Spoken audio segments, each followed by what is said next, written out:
You know how women always win the argument and men always feel like victims and we feel like the woman is being dramatic, illogical, irrational, and that's why men lie and that's why men get angry at women and yell because women are just they're so like annoying and they nitpick and they frustrate us. They push men's buttons. And today we are going to be talking about how to win every argument with your girl.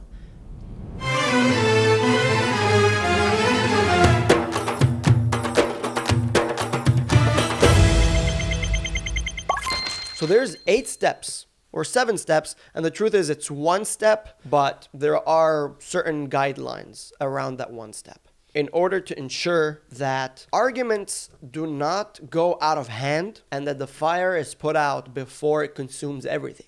So the first thing I want to say is in most relationships, most of the time, whoever is most feminine is going to be more confrontational. And they bring things up that they want resolved. As opposed to those who are more masculine, they tend to keep things to themselves in order to just forget about them later. So neither of these things are good or bad. It's just two essential sides for relationships to work. And so the first thing I want to say, when your partner brings a problem up with you, the first thing you have to do, and the simplest, is just stay silent. Just listen to the problem. Listen to the complaint. Listen to what the person in front of you is saying. Don't react. I know that it might seem like they are calling you the bad guy or they're trying to paint you to be the villain, but trust me, that's not what they're trying to do. Even if it sounds like it, even if it feels like it, that's not what they're trying to do. It's coming from an emotional place, so don't expect it to be perfectly enunciated and perfectly phrased. They're not painting you to be the villain, even if it feels like it. Also remember that they're coming to you for help. They're not coming to you because they need something to blame their emotions on or to blame their pain on. They're coming to you because they need your help. They want you to help them resolve this problem so that it doesn't happen again, because you're the only person that can help them out. So remember, they're coming to you for help, not to blame you and to make you feel bad. Again, even if it feels like it. And finally, this is so important. Our facial expressions and our body language is super crucial when it comes to listening. Sometimes we sit and we listen, but our body language is dismissive. So you can sit there and you're listening and you're like,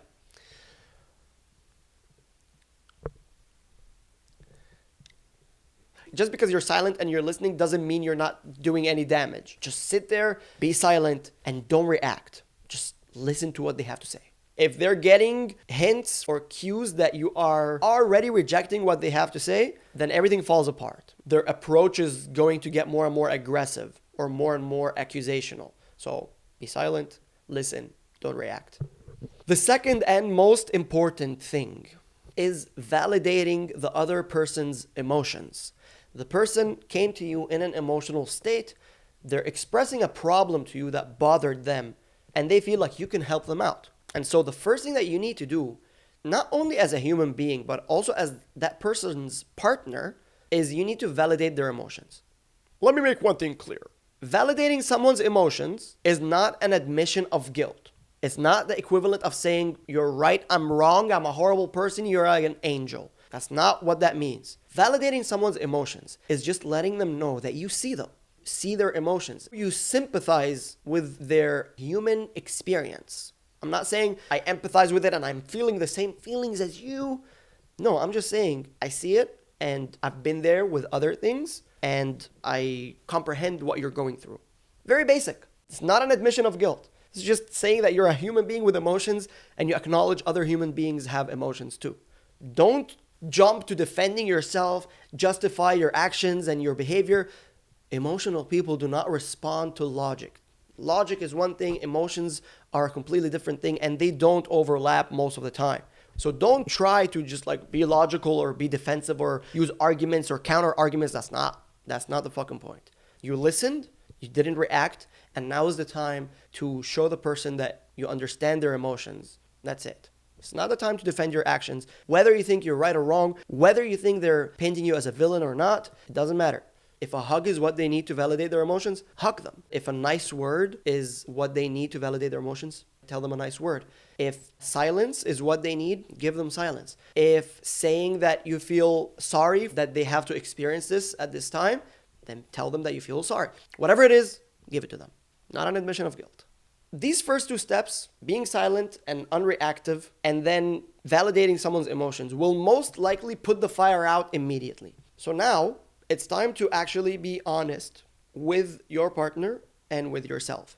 If you lie to yourself, you're gonna prevent yourself from growing. And if you lie to your partner, you're gonna either make them feel like they're crazy and they're seeing things and they're hallucinating and you're like gaslighting them, or you're gonna make them think that you're lying. So just be honest with yourself and do them a favor and be honest with them. Whether that means you did something wrong and you're gonna admit that you did something wrong, that's great, very commendable. Just be honest. Stop lying and beating around the bush and trying to, run around in circles and chasing your own tail. Don't play this game. All it does is it prolongs the argument and it makes the end outcome most likely to be a negative one. Also, if you feel like in general you just need to keep lying, like you keep doing things and then you need to keep lying about it, that maybe you're not ready for either any relationship or you're not ready for that specific relationship. Lying can be a telltale, like a sign for you to know something. You just got to figure out what that is.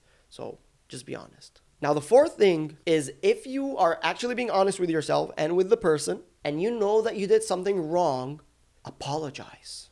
It doesn't matter what the outcome of the apology is. I know that admitting to making a mistake, one, really hurts the ego, and two, you could overthink what the repercussions of admitting guilt is.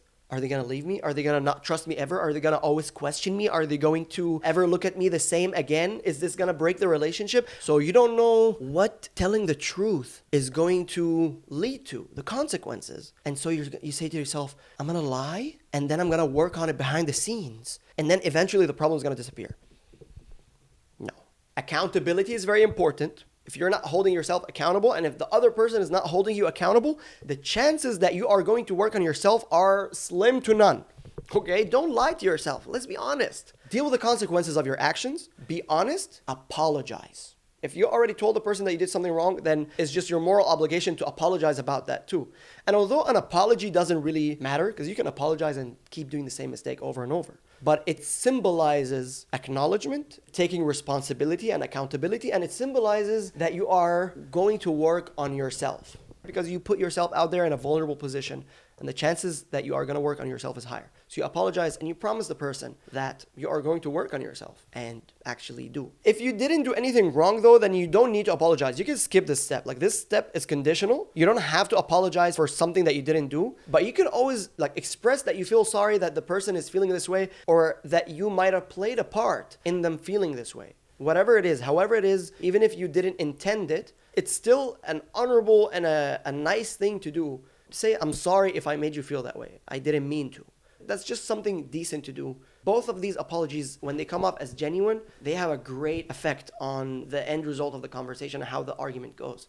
So if you did something wrong, apologize for it. And if you didn't, apologize that the other person is feeling that way and if you had anything to do with it and that you didn't mean it.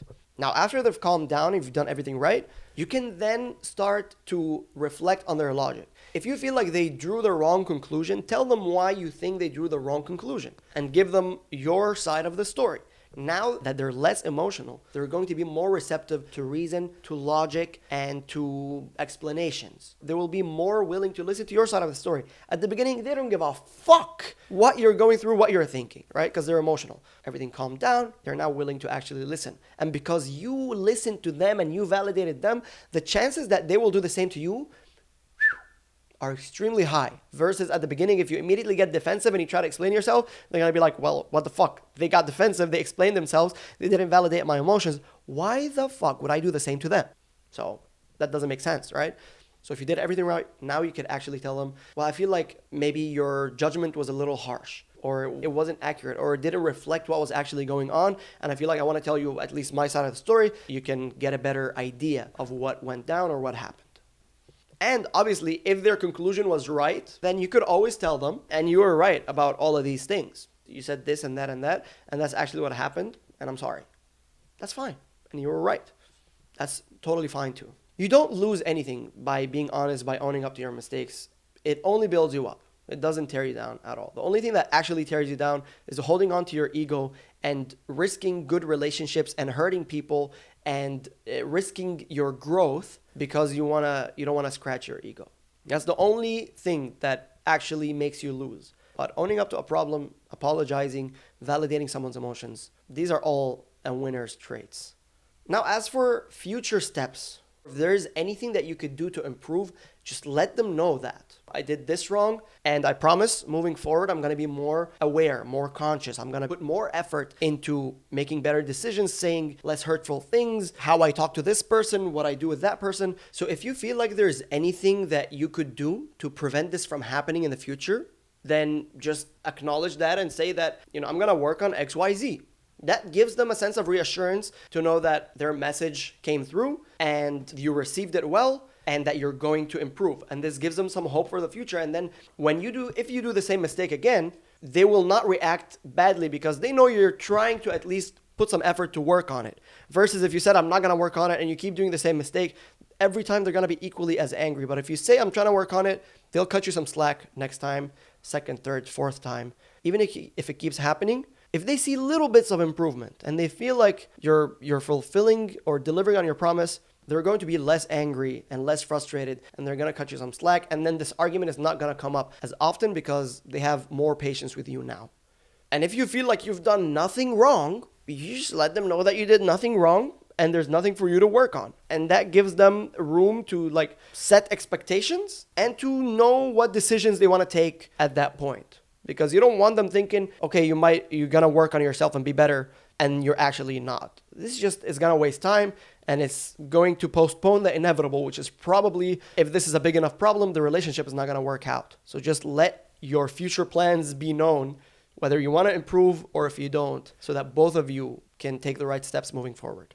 Finally, after the discussion is over, you want to go back and discuss how that argument unfolded. Each one of you should own up to their mistakes and how they could have approached the argument better, what they could have said, how they could have said it, when they should have picked the time or the place. There's a lot of things that go into having a conversation that you could work on to ensure that the conversation is smooth and it has a positive outcome. So once the thing is over, later, say, hey, remember when we talked about this or that the other day? I just want to see how you felt about that. What do you think I did wrong in the discussion during the argument that could have made it worse, or what I could have done better? And then tell them what they could have done, or tell them what they think they could have done. Your partners. Talk, converse, communicate. There should be nothing off the table, no filters between you guys. So this should be an easy thing to do. Let's talk about what we did wrong so that we don't do the same things moving forward, so that our future confrontations are not necessarily arguments or fights. Simple as that. If all of this goes wrong and the arguments go to shit and shit hits the fan and everything is just out of control and both of you are flying off the handles and you storm off and you're not talking and everything is just shit, I just want to let you know that doesn't mean it's over, right? That doesn't mean this argument is over and we're just gonna fucking time will heal all wounds. No, there is always time to go back and to validate the initial emotion or the initial problem that was brought up. A few hours later, a few days later, a few fucking weeks, months later even, these emotions don't just magically get closure. You need to facilitate that closure for the person. If they feel like you were the person who needed to facilitate that closure, then it's you. There is no amount of therapists or friends or family or distractions that are going to offer closure for the person other than you. So it doesn't matter how long after, if you feel like you didn't provide that person with closure and validate their emotions, it's never late and there's never a bad time to talk to that person and be like, hey, you remember when this happened? I know that was horrible, the way it unfolded, but I just wanted to let you know that I'm sorry you felt that way. And I'm sorry that I didn't validate your emotions at the time. This doesn't need to open up the argument again and let's talk about it again, right? No. Just you righting a wrong, which is the fact that you didn't validate that person's emotions. It's not an admission of guilt. It's simply you being a decent human being and being a decent partner, providing your partner with the closure that they needed. These things bottle up. We often see them in arguments and in big fights. shit comes up from the past. And you always know the shit that comes up from the past is the stuff that we didn't get closure on. The emotions that weren't validated, they will come up again. It's like a parking ticket. Doesn't matter how long you ignore it, it needs to be paid. So these emotions need to be validated, and doesn't matter how long after. If you remember it, validate it. Right the wrong. Your person is going to love you for it, even if the relationship ended. I think that's the decent thing to do and the right thing to do. And if you have any questions, I mean, my wife and I have been through a lot of trouble throughout our relationship. It's by no means perfect, but we have come a long way from where we began. And I feel like we learned a lot through that. She taught me a lot, and our interactions taught me a lot. And so if anyone has a question or a problem, ask it. And I'm sure there's a lot of people that have experiences relatable to yours that can help out. And if I can help out, please let me know. All right, I will see you next Monday. Thank you for watching The Social Call.